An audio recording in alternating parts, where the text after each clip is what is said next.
Bonjour tout le monde. Welcome to the next in a series of webinars hosted by the Ontario Chamber of Commerce on living through COVID-19 and getting to the other side. Nous sommes très chanceux ce matin d'avoir parmi nous le ministre de Economic Development and Official Languages, the very Honorable Mélanie Joly.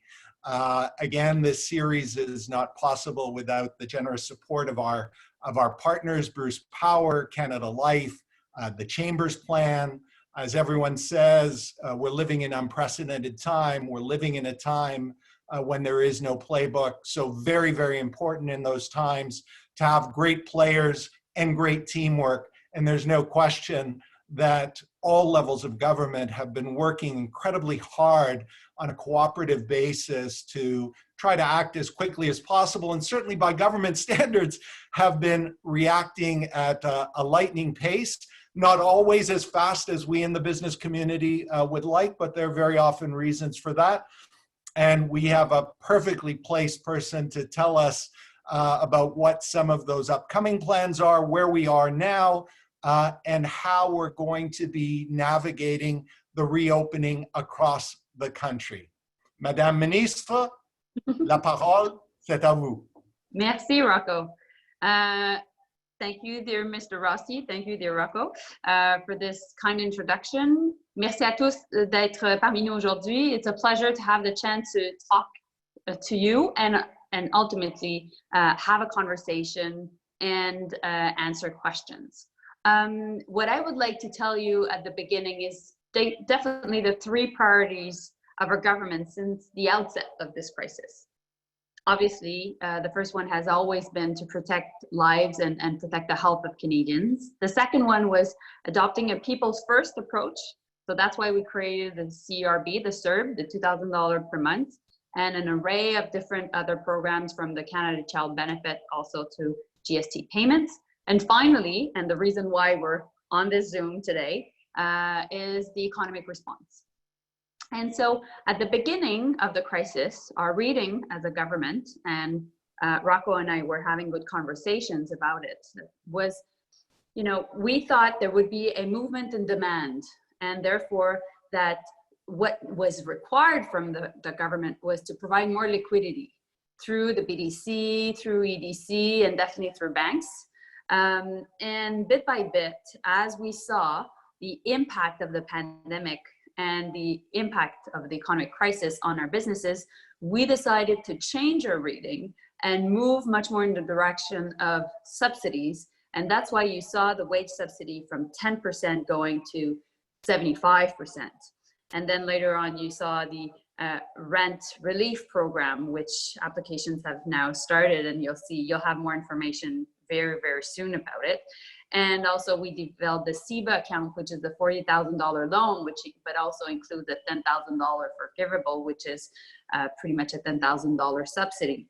And so, and we came up with the Regional Relief Fund, which is administered through the regional development agencies. In Ontario, it is FedNor and FedDev, and I'll be able to answer questions about that. But the idea, again, is to help more businesses survive this economic crisis. And so that's what we've been trying to do, make sure that we could help you go through 2020. And at the end of the day, we would be able to have stronger businesses. But we very much know that we are still in stabilization mode of our economy. As businesses are finally receiving some of the different measures we've put in place for entrepreneurs and for their employees. And we are also seeing that some provinces and places in Ontario are reopening. And so what we're trying to do is also help businesses to, really help them go through this difficult phase also, as we are testing new measures and testing new things that business owners need to put in place to make sure that we contain the spread of the virus, but also that we're starting again economic activity. So this is where we're at this point. And I think we've had a very good relationship and partnership between the Ontario Chamber of Commerce. So thank you, that it's been very helpful. Rocco and his team have been at the forefront of providing us information and good feedback. And at the same time, I think what it would be great to know is, at this point, a lot of the measures have been announced. How are they landing? How are things happening on the ground? That would be something I would like to have as a takeaway, because that's definitely something we're looking at and that I can talk to my colleagues at Cabinet. So Great. Here we go. Let's answer questions. Fantastic. As you can imagine, as part of the invitation to the webinar, we had people send questions ahead and absolutely inundated. So I'm going to try to get through as many of them as possible. Yep. As you said, Minister, one of the things that you've always been asking from the beginning and why the changes have been happening is a policy is announced, a direction is announced, and then you're looking for feedback to be able to improve the details. You mentioned the wage subsidy, lots of movement there. You also, though, mentioned the rent subsidy, and this is something where we have a ton of questions. And basically, if I can group them, I know today is the first day that the formal applications can happen, but we have many of our members, and we have members who are both landlords and tenants, and many landlords who feel a bit overwhelmed, quite frankly, in being the ones responsible to do the assessment of tenants, and tenants feeling, hearing already before the application process that their particular landlord's not going to be participating. How are we going to ensure fairness? Because right now, given that it's left in the hands of the landlords, you may have circumstances, and certainly we seem to be seeing it already, where very similar business but with different landlords ends up with different results. And I know that's not what the government is intending. So what are your thoughts? So at the beginning, when we saw the issue of cost for businesses, we went with the wage subsidy because we know that it was the biggest cost. But it is the biggest cost for certain industries, particularly the service industry, but not for other industries where rent is more important or equipment is more important. And so that's why we wanted to address the issue of rent. But at the same time, at the federal level, we don't have data as who is a tenant and who's a landlord. It is usually much more provincial jurisdiction. What we have as a tool to send money to be used and to send money is the CMHC. So it's really through mortgages that we have a better idea of what's the landscape like. And so that's why within a week, we agreed with provinces, which between you and I and everybody watching us, doesn't really happen that quickly usually. Within a week, we were able to agree with provinces whereby provinces and the feds, we would be putting 50% of the support through the CMHC, and afterwards, tenants would have to pay 25% and landlords would have to lower their rent by 25%. Now, it sounds like a good deal, but it is frustrating for landlords, and it can be frustrating for tenants. And so that's why we said 70% for tenants to have access to it, you have to show that you've had 70% of losses. So the wage subsidy is 30% of loss to have access to wage subsidy. And if you've incurred even 70% of losses, you can have access to rent relief. So that was the idea. We will be coming up very soon with the details of it. We knew that there were two issues. The first one is not all real estate is mortgage in the country. But when we looked at the data, 97% of real estate in Canada is mortgage. Why? Interest rates are low. There's a lot of advantages of having a mortgage on your real estate. And so we're looking at being more nimble and finding a solution for the 3% to make sure that all tenants can have access also to that program because landlords would be covered. We will be coming with information very soon on this. Second thing is how can we make sure that this is much more something that is available to everybody? And then it's really the province. So Saskatchewan went ahead. New Brunswick went ahead in making it mandatory. Quebec is looking into it. And then it is up to the Ford government to decide whether they're doing it or not. But the money is on the table. The organization through the CMHC is available. And I hope that we can work with the province. We've been having a very good relationship with our counterparts to make it available to tenants, and at the end of the day also just and equitable for landlords, which need to know how to assess that 70% of losses that their tenants have gone through. So it's a very long answer for a question, but it is a very complex problem. At the same time, I think we're doing the right thing, which is addressing rent, because not a lot of jurisdictions have done so in the world. Well, it is a huge pain point, as you know. So we certainly were encouraged by the announcement, and we're encouraged by the ongoing discussions, because for the small and medium-sized businesses, we simply have to get this right. As you point out, it's a major cost point. Minister, you've been one of the champions, understanding that the crisis is not hitting every region, every industry identically. And certainly as the Chamber of Commerce for Ontario, we're very interested in disparity of regional economic development. And I know that part of the way that you've championed, how do we cover those businesses that are falling through the cracks, that aren't hitting the 30% or the 70% or the 20,000 to 1.5 million, and it's a little complicated, but they're important businesses in their communities, and through the FedDev, FedNor. Can you give us a little more flavor there, and how you see that process working to provide a more customized solution to those regional businesses? Yeah, so that's a good point, Rocco. We know that the crisis is not hitting the same way regions and downtown Toronto. There are in many regions no cases of COVID-19, but a very limited resources in terms of public health care. And at the same time, it's hitting much more Toronto, but there's a bigger capacity of the healthcare system.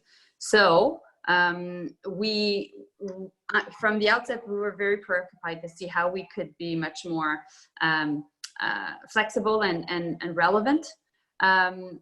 So what we decided to do is really launch a new approach through our FedDev and FedNor agencies. So these agencies are there to help businesses that don't have access to the CEBA account, the $40,000 loan, or the wage subsidy. And so if that's the case, if you're still struggling and you're watching us right now, please go to FedNor if you're in Northern Ontario, or FedDev if you're in Southern Ontario, because we're there to help. And we're there to help from a small business to a bigger business, because we can be providing $40,000 loans with a $10,000 subsidy. That is something we can do. But also, if you've received the $40,000 loan, but you're a very strategic business in the community, well, we can even provide you more liquidity and some parts of subsidies. So that's what we were trying to do. Why did we come up with that, Rocco? Is, for example, seasonal businesses, particularly the tourism sector, was hard hit and was not able to access the wage subsidy. Because we were looking at the months of March, April, and May, and sometimes they start their business in June. And so by doing that, it's been rumored that Canada has a very short summer in some we know that. Yes. That's unfortunate.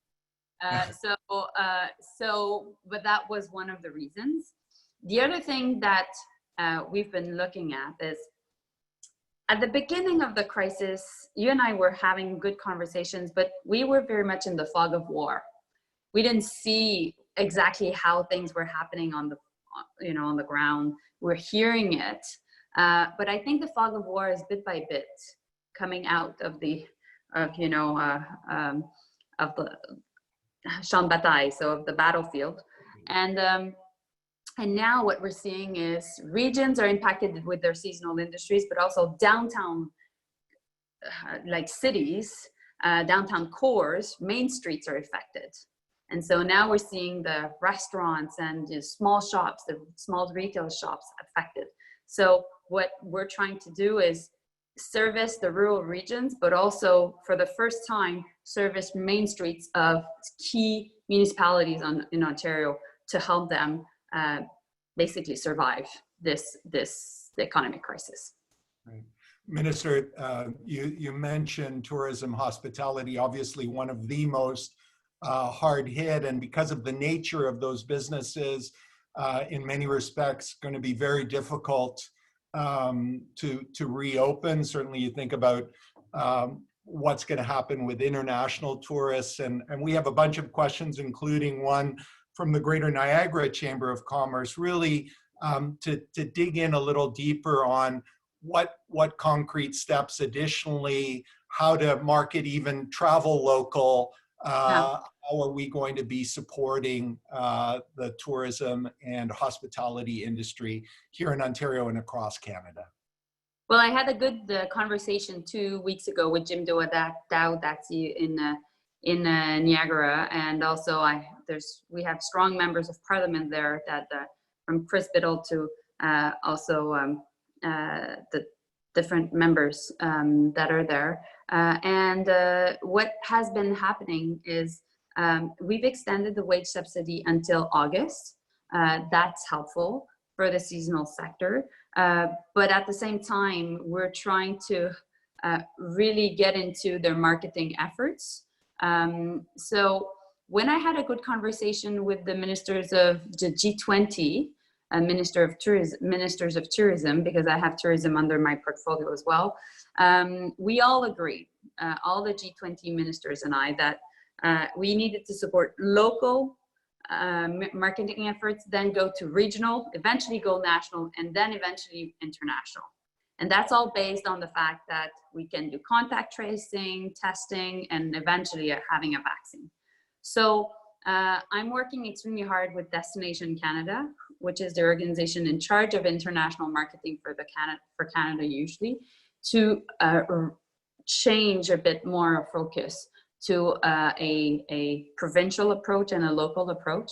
Lisa McLeod and I have been in close contact, so we will be helping definitely destination marketing organizations and the sector to really support them as they're really going through a very important struggle. So that's the idea. Do things differently, but for the better. Great. As a shameless plug, tomorrow the Ontario Chamber of Commerce will be hosting another webinar with 3 incredible experts in the tourism and hospitality industry, and moderated by former Ontario Chamber of Commerce Director Beth Potter, who heads up the Ontario Travel Industry Association. So we'll be sending you the results of that consultation as well. Well, as a shameless plug, I would love to have access to that information. Great, fantastic. Not a problem. You mentioned tracking and tracing. Obviously, over the weekend, the Prime Minister and Premier Ford both made very strong statements around how critical this is to safely reopening. Again, it's an area where we have a lot of questions because we're seeing, Alberta with its track and trace. We see here in Ontario, LiUNA and the construction industry have been piloting a different track and trace. It seems, as the Premier says, everybody has this cottage industry, but if we're going to do this effectively, we need an interoperable system. We need something that's going to go across the country. what are your thoughts there? What can we be looking for? How can we be helping push to get to where we need to go? Well, so first and foremost, we have a federation, which is a good thing, but has brought a lot of challenges sometimes in terms of dealing things at a national level. So we have been working with the Ford government and really all the provinces to really make sure that we can have a national approach. Meanwhile, while there are different apps being discussed right now, we wanted to use Statistics Canada and put 3,000 public service workers on, 2,000 public service workers to do nearly, per day, 300 and 4,000, follow-ups. So the idea is to make sure that per week, we are really increasing day by day the number of people that are being contacted by Statistics Canada to do that contact tracing, and that we can have that approach and share it with provinces and territories. Meanwhile, we're looking at different apps. I know Shopify is looking at one. I know Mila in Montreal also is, and AI is really looking at that. And we're trying to find the best way. But it has been a challenge because this is new territory for a democratic federal government. And we need to find the right balance between privacy and privacy rights, and at the same time, protecting health of Canadians. So it's uncharted territory, but everything is our uncharted territories right now. Yeah. So that's why the Prime Minister has been talking to the First Ministers every week. And we've said that was, at the federal level, our priority. Testing, contact tracing, and research to find a cure and a vaccine to COVID-19. Great. There are a number of questions in addition to testing, tracking, and tracing, and obviously a vaccine, and something that particularly small businesses are struggling with. And again, number of questions here, but what are we doing on the PPE front, and how might governments help, particularly cash-strapped small businesses acquire what they need to keep both their employees safe and to give confidence to their consumers that it's safe to come and do business with them? Yeah, so definitely that's also a very important priority. At the beginning, all provinces were a bit of a patchwork of each having their own procurement strategy. We worked with all of them to make sure we would be able to do bulk purchases in Asia of PPE and in the US, but also meanwhile retooling many businesses. And to have a Canadian production by and for Canadians. And so we launched these contracts, we signed these contracts with many Canadian firms in April and beginning of May. So now the production is starting.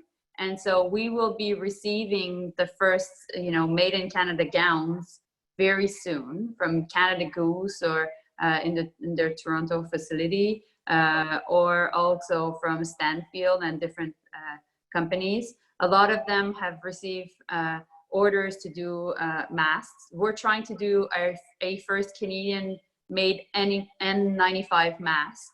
UBC is working on that, but also Medicom in Montreal has had a contract to do that. So we're doing this first supply chain that is pan-Canadian, and I think that will be one of the big takeaways of this. Once that is done, and one production is finally delivered to the Canadian government, and we can work with provinces to make sure that Ontario gets its products, then it's up to them to decide where they send it. Long-term care facilities, frontline workers, and then eventually, obviously, businesses that are that have employees in front of customers and that are much more at risk. Meanwhile, you've heard what Dr. Tam has said, using a mask, even a cloth mask, is a good way to reduce the spread of the virus. I think the science over that has been evolving over the past weeks, but I think that's where we are now. And for now, until people really get PPE, I think that's definitely a solution that employees could be using. Well, and certainly, and there were some questions in this area also around the mask issue, because as you said, Dr. Tam has now said where you can't safely physically distance, having a mask is a good step to have and something she encourages. It's not hard to connect the dots between that and in areas of public transit, like in Montreal, like in Toronto and the other major centers, looking at potentially requiring that in order to get onto public transit, because as we reopen more, it's going to be more difficult to keep physical distance in subways, on buses, in streetcars. I know, and I know that many people don't have a car and they have no choice. And so this is a question of public health, and I would add to that public trust. As you know, Rocco, I'm right now in Montreal. I was talking to the mayor of Montreal this morning, and she was going in front of a metro station to just give masks to people for them to be wearing as they were going on the subway. So the two hotspots in the country are Toronto and Montreal, and we have to address this issue, and we need to make sure that these masks are available. Now, we haven't done bulk purchasing of cloth masks at the federal level. It's much more different initiatives on the ground in Toronto and in Montreal and across the country. We have been more targeted on real PPE for frontline workers and to support the capacity of our healthcare system, but also of other industries. Great. And we're very proud of so many of our members who've stepped up to be part of that supply chain, who've converted capacity, and the list goes on, and not the least of which, and I give a shout out to them all the time because it was really remarkable, 3M, that actually stood up to President Trump and made sure that we got our share of the masks that had been ordered. It was a very courageous thing for them to do, and I salute them for it. Minister, another area, and it's back to your passion around regional development. Lots of questions from Sudbury, from North Bay, from Timmins. We're seeing in the crisis the importance of those who have been able to digitize to be more successful in the lockdown, to be part of the digital economy. To be part of the digital economy, we need broadband. So what are the government's plans, working with the provincial governments and with private sector, to extend broadband capability as the new basic infrastructure that will be needed to succeed in the post-COVID world? Yeah, thank you, Rocco. And I have many colleagues of mine, from Vance Badaway to Kate Young, who's on the line, I think, and Terry Sheehan in Northern Ontario, who's also on the line, that have raised that. So different things. We know this is an essential service, and more than ever, there is not only there is that digital divide happening. People have been able to work sometimes through teleworking, and so that's why we need to have really good broadband. This was also a conversation during the last election, and so we came up with a strong mandate to make the right investments. My colleague, the Minister Monsef, is working on it, and we want to make sure that we invest more than ever in broadband infrastructure. I think thinking about the restart of the economy, and bit by bit some key investments the federal will want to do, definitely. We have to make sure that by 2030, everybody has access to good broadband. And if it's even before 2030, let's make sure that that is happening. So definitely you can count on my support, because I believe that this is like electrification in the 50s. We need to make sure that everybody in Canada has access to broadband. Merci. We're in total agreement. Minister, you mentioned earlier, and again, an area of lots of questions on the theme of collaboration. We do live in a federation, but we've had unprecedented levels of conversation. You know, the joke in Ontario is Premier Ford and Deputy Prime Minister Chrystia Freeland have this incredible friendship and adventure, seemingly. How do we continue to foster that? Because clearly, as we move through COVID and beyond COVID, at the end of the day, we're a small economy that has to compete in a very competitive world, and we can't afford to make ourselves smaller through interprovincial disputes. What steps are we taking through this process to try to build in more collaboration going forward? Mm-hmm. Well, I referred to this new supply chain of PPE. I think that's a good example of a business in New Brunswick partnering with a business in Oakville to make sure that they have access to textile, and then they can produce gowns and masks. But there's still too many barriers between provinces, and we need to address them. We need to make sure that we have stronger, how can I say, free trade agreements within. Exactement.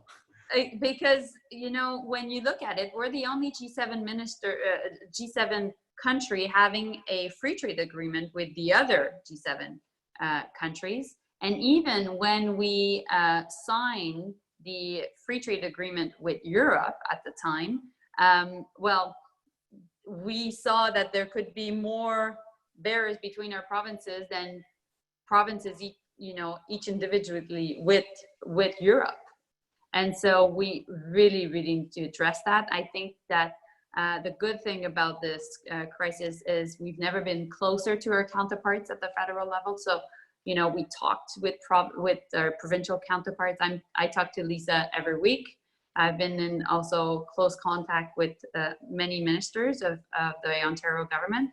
And we want to make sure that we address this while we have trust between each other and we can address the issues. Meanwhile, we have to work with the chambers of all the different provinces to make that happen, but also with the different unions, because the balance has always been, how can we protect our workers, for example, in the construction sector that are highly unionized in Quebec, and how can we make sure that there's no issue with the Ontario ones. And so there's history there, but I think at the end of the day, we need to address this issue. Right. You kindly mentioned the conversations we have ongoing and that important working relationship. But as you're talking to hundreds of businesses and organizations that represent even more businesses. How can we continue to participate in this and work with the government, because we're all in this together to get to the other side? Well, I referred to that metaphor at the beginning of conversation of the fog of war, and now we're understanding what's going on the battlefield. We need to be there to have information from you, Rocco, and your team and your members, because more than ever, the chambers of commerce are important. I chose my word when I said we are there to ensure the businesses survive. I believe that that's the case, and because a lot of them are in survival mode. Others have gone through a difficult time, but this restart of the economy is better. But definitely the retail sector, the tourism sector, the hospitality sectors are really hard hit. A lot of also the small startups that started recently are affected. So we're still trying to understand what is happening. and what is the problem we need to solve. Because there will be problems to solve, obviously, as we're trying to restart the economy and stimulate the demand. So if you can provide that information, that would be very helpful. I'm working with my colleagues, all the economic ministers, and with Minister Wilkinson to find out what could be some ideas to, help the relaunch of the economy, as we're thinking of having a vaccine and having better contact tracing and testing. But if you could provide us that feedback, that would be very, very helpful, Rocco. Great. We've got time for one more question. You've pointed out that the reopening across the country is happening at different paces, depending on the lived reality of the jurisdictions and the numbers on the ground. As the reopen happens, what is the federal government specifically looking at? What are kind of the three keys that you're watching to see that things are going in the right direction, and that you want to help to make sure that we do build and maintain confidence of our consumers, of our employees, that workers are protected, that consumers are protected, that the general public is protected?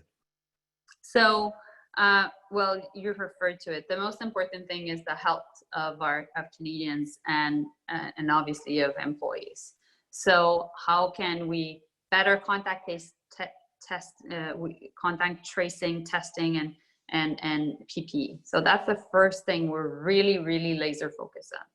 The second thing is businesses are restarting, but a lot of them are on wage subsidy. How is the wage subsidy landing in businesses? How is it evolving? And we've extended it until August, but we also said, hey folks, we would love to hear your comments about this. So the restart of the economy is also based on the fact that the federal government is supporting these businesses to reopen. So should we look into a phased approach? Is the system too complicated? Is it, should we change or support? Would business not survive? You understand what I mean? It's much more trying to understand, and bit by bit, obviously we would love that businesses don't need the wage subsidy and that we, finance it, bridge finance them, but they can continue like they were before and basically be autonomous. And finally, I would say I'm looking at the verticals and horizontals. So which parts of Ontario are more impacted than others?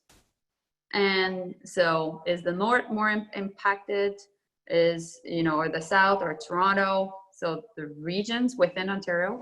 The other one is what type of sectors also are more impacted, and who are the workers within these sectors? Is it, more youth, more women, more, newly immigrated people to Canada? And that's how we will be able to have a better understanding of what has to be done next in order to help these people and these regions. Great. We actually have just a couple of minutes, so I'm going to take chair's prerogative and push you a little bit on the wage subsidy. Nearly everybody can read the numbers. The uptake on the wage subsidy is far smaller than anyone anticipated or that the government originally budgeted for. We saw the recent announcements, Air Canada still laying off another 20,000 because even with the generosity of the wage subsidy, there is no business or nowhere near enough to take advantage of it. So will the emphasis be on then trying to save the money that's not been spent on the wage subsidy that was originally budgeted, or look to repurpose that, exactly as you were saying, to be able to phase the economy back into the recovery? Well, everything we're doing right now will help the recovery. Every time we're saving a business, we're saving jobs. And we know that maybe in a year, we won't need to invest as much because they will be able to, cross the bridge and get to the other part, the other side of the shore. No, at this point is, if businesses don't have access to the wage subsidy, we want to understand why. Is it because the system is too complicated? Is it because they don't have trust in this, in the future, and they're just basically being extremely defensive, sending everybody to CERB and keeping their liquidity? Is it because their businesses was not doing well just before, or they don't want to put 25% more? There are many different reasons. I happen to be from the business sector before being in politics, and my spouse is the owner of a small business. And I've seen him going through all the different measures and, still having conversations with the CRA, whether the wage subsidy is applicable this month or not for his business. And so I can see the anxiety and the preoccupation of entrepreneurs, even, at home. So I understand that feeling. And that's why I think we have to understand what's going on more close to the ground to see what's going on with the wage subsidy and how could we have more businesses using it. Now, I would love to have more information as what's going on in other jurisdictions across the world. I don't have that information. Maybe my Department of Finance has it. I haven't had a conversation about it, but to understand what's going on in New Zealand and what's going on in Denmark or in the UK, and how this has been used, or is it just a lack of confidence in general of businesses? So different scenarios, we need to understand them, and based on that, we'll take good decisions. The conversation will no doubt continue, and we stand ready to help in that. Merci infiniment, not just for your time today and always your openness and frankness, but the work that you and your colleagues are doing day in and day out, really around the clock. And we very much appreciate those efforts. For all on the conversation today, it's been recorded. It'll be up on our website later today. Encourage you to send it out to friends and associates. Again, our sincere thanks to our sponsors, Bruce Power, Canada Life, and the Chamber's Plan for all that they do to help us continue this important work. We've got some great webinars coming up. Obviously tomorrow on tourism, it's not too late. Make sure you get in on that. And delighted to have another of Minister Joly's colleagues, Minister Ng, Minister of Small Business, Export Promotion and International Trade, will be joining us June 5th. Again, Madame Ministre, très grand plaisir. Merci infiniment. À la prochaine. Goodbye, Merci. everyone. Stay safe. Bye, everybody. Stay safe indeed.